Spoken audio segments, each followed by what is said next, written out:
Sim, eu sou o professor Bairros e no tutorial de hoje nós vamos ver...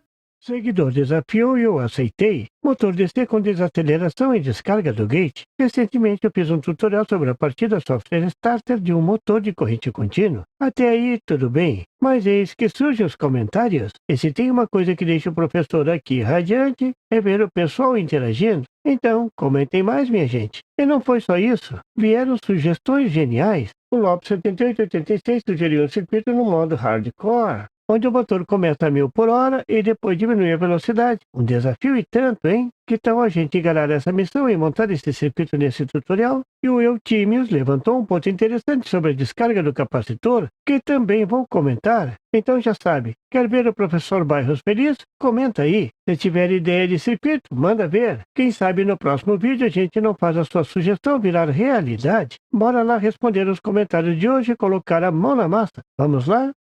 Antes de embarcarmos nesse novo desafio, vamos revisar o circuito que gerou toda essa conversa eletrônica. No tutorial passado, eu apresentei esse software Start para o motor DC, um circuito simples, eficiente e que realmente funciona. E o melhor, fácil de montar. Vamos dar uma olhada nele novamente? Agora, bora entender o que acontece aqui. Quando ligamos a chave CH1, o capacitor C1 começa a se carregar lentamente através do diodo Zener e da resistência R1. Esse processo faz com que a tensão no gate do MOSFET suba de forma gradual. E o que acontece quando o gate recebe essa tensão? Exato! A corrente no dredo também sobe lentamente, e isso faz o motor acelerar de forma suave até atingir sua velocidade máxima. Mas e quando desligamos a chave CH1? Bem, aí o capacitor precisa se descarregar, certo? E quem faz esse serviço? O diodo Zener, que agora atua como um diodo comum, junto com a resistência R2. Dessa forma, no final do ciclo, o capacitor fica completamente descarregado, garantindo que o MOSFET não continue ligado por engano depois que o circuito for desligado. E foi exatamente esse circuito que eu apresentei no tutorial anterior. Mas calma, a história não termina aqui. Agora vem a parte boa. As sugestões brilhantes dos seguidores que transformaram esse vídeo em um desafio eletrônico de respeito. Vamos ver o que eles sugeriram? Agora vamos à observação cirúrgica do Eutimius. Ele levantou um ponto muito interessante. A descarga do capacitor também acontece via motor DC. E por quê? Simples. Enquanto a tensão do gate do MOSFET não cair abaixo da tensão de threshold, cerca de 13,5 volts, o MOSFET continua ligado. Isso faz com que, no início, o capacitor se descarregue mais rápido através do motor. Mas quando a tensão do gate cai abaixo da tensão de threshold, a descarga passa a acontecer somente via resistência R2. Agora a grande questão: isso faz sentido na prática? Como testar? E claro, um bom engenheiro não fica só na teoria. Peguei o circuito, removi a resistência R2 e joguei no simulador. E o que aconteceu? Ao desligar a chave, o capacitor realmente descarrega rapidamente no começo, mas depois que o motor para, ele não descarrega mais, exatamente como o Timius previu. Ou seja, no simulador conseguimos ver um restinho de tensão no capacitor, enquanto no circuito original, com a resistência R2 presente, a tensão final no capacitor era 0 volt. E como eu sei que vocês querem ver provas visuais, preparei um vídeo mostrando a simulação sem a resistência R2. Olha só o que aconteceu na prática.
Agora chegamos à observação desafiadora do Lopes 7886. E que desafio, hein? Ele quer inverter a lógica do circuito. Em vez do motor partir devagar e acelerar, ele quer que o motor comece girando a 1000 e depois de um tempo reduza a velocidade. E tem mais. O Lopes 7886 quer ver essa adaptação funcionando com um solenoide de 24 volts. Como o motor e os solenoides são essencialmente indutores, o conceito não muda muito. Mas a grande questão é como inverter a lógica do circuito. Como fazer o motor sair girando rápido e depois reduzir a velocidade? Será que isso tem solução? Sim, tem solução, e ela está aí, na fantástica adaptação da figura. A grande sacada foi dividir o circuito em duas partes e adicionar mais um MOSFET. O segundo MOSFET funciona como uma espécie de inversor, ou seja, ele inverte a lógica do funcionamento. Se antes tínhamos uma aceleração lenta, agora essa aceleração se transforma em uma desaceleração controlada. Agora temos nesse circuito novos componentes que não estavam no circuito original. Veja o potenciômetro RB1 de 1K. Ele foi adicionado para dar um ajuste fino ao sistema. Com ele, podemos ajustar a velocidade final do motor ou controlar a corrente no solenoide, garantindo que o solenoide tenha uma vida útil mais longa. Outra novidade, na carga do capacitor foi colocado outro potenciômetro. O que eu fiz aqui foi tornar a resistência R1 variável. Isso permite ajustar o tempo que o motor fica na velocidade máxima antes de reduzir para a velocidade final. Agora que já entendemos os ajustes, vamos ver como esse circuito funciona? Ao ligar a chave, o capacitor C1 começa a se carregar através da resistência R1 e o diodo Zener, e agora também dos diodos D1 e D2. A presença desses diodos adiciona 0,7 volt à tensão do Zener, fazendo com que o capacitor comece a carregar com uma tensão menor. Esse detalhe dá mais tempo para o motor ligar na velocidade máxima. No restante, o funcionamento da carga do capacitor é exatamente igual ao circuito original. Na verdade, a carga e a descarga não mudaram, mas eu tive que ajustar o valor da resistência R2 para 470 ohm para descarregar o capacitor mais rápido. Claro, agora não tem a descarga via motor, como falou e disse o Timius. Mas o grande segredo está no segundo MOSFET.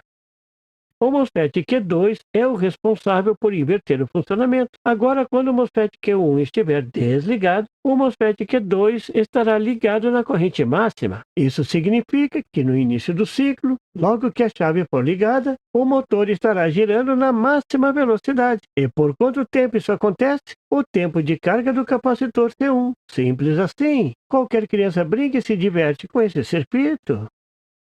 Mas e depois? O que acontece quando o capacitor C1 alcança a tensão de threshold do MOSFET Q1? Aí começa a mágica. O MOSFET Q1 começa a conduzir no máximo. E agora ele aterra o gate do MOSFET Q2, que desliga. Mas aqui vem um truque esperto. Ele não desliga totalmente. E sabe por quê? Porque o potenciômetro RV1 entra em ação. RV1 forma um divisor de tensão, enquanto o MOSFET Q2 está conduzindo, permitindo que a tensão do gate seja ajustada de forma precisa. E se ajustamos a tensão do gate, ajustamos também a velocidade final do motor. Ou seja, o motor sai girando na velocidade máxima, mas quando o capacitor C1 carrega, ele reduz a velocidade para a velocidade final, que pode ser ajustada pelo potenciômetro RV1. Isso aqui é obra de gênio, mas a pergunta final é: será que funciona?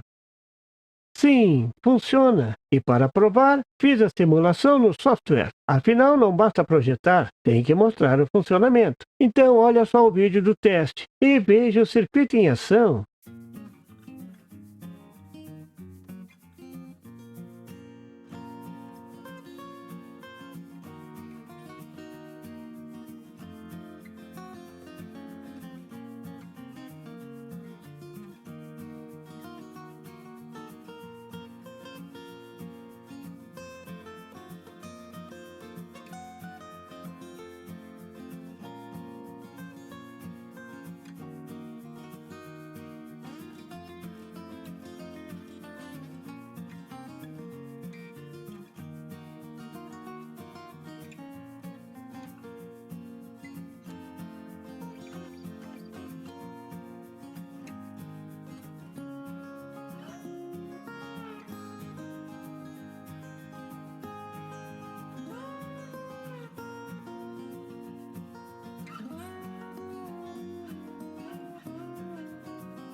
Mas se você quiser usar um motor de 24 volts, ou até mesmo um solenoide de 24 volts, como o Lopes 7886 sugeriu, tem segredo? Nenhum. A solução é simples. Basta separar a tensão de alimentação do motor da tensão de alimentação do circuito de controle. Mas atenção, tem um detalhe crucial aqui. Os terras precisam ser os mesmos. Se esquecer disso, pode preparar o osciloscópio para investigar um circuito maluco e sem controle. Fazendo essa separação direitinho, você pode alimentar o motor em qualquer outra carga, com praticamente qualquer tensão, até 60 volts em corrente contínua. Agora, tecnicamente, o datasheet do MOSFET IRF540 diz que ele aguenta até 100 volts, mas eu não confio muito não. Nos meus projetos, eu prefiro trabalhar no máximo até 60 volts, que é uma faixa mais segura. Então lembre-se, quer trabalhar com tensões diferentes? Sem problema, mas nunca esqueça de ligar os terras juntos. E assim, meus amigos, fechamos mais um desafio eletrônico com chave de ouro. O circuito original funcionava bem, mas com as sugestões do pessoal, conseguimos expandir os limites e criar algo ainda mais interessante. Agora temos um circuito que pode acelerar suavemente, desacelerar no tempo certo e até inverter a lógica, deixando qualquer motor ou solenoide afiado no controle. E lembre-se, a eletrônica é divertida. Se você tem uma ideia maluca, joga nos comentários. Quem sabe no próximo vídeo eu não aceite outro desafio. Bom proveito! E por favor, se você não é inscrito, se inscreva e marque o sininho para receber as notificações do canal. E não esqueça de deixar aquele like e compartilhar para dar uma força ao canal do Professor Bairros. E não tem site? Tem sim! É www.bairrospd.com. Lá você encontra o PDF e tutoriais sobre esse e outros assuntos da eletrônica. E fique atento ao canal do Professor Bairros para mais tutoriais sobre eletrônica. Até lá!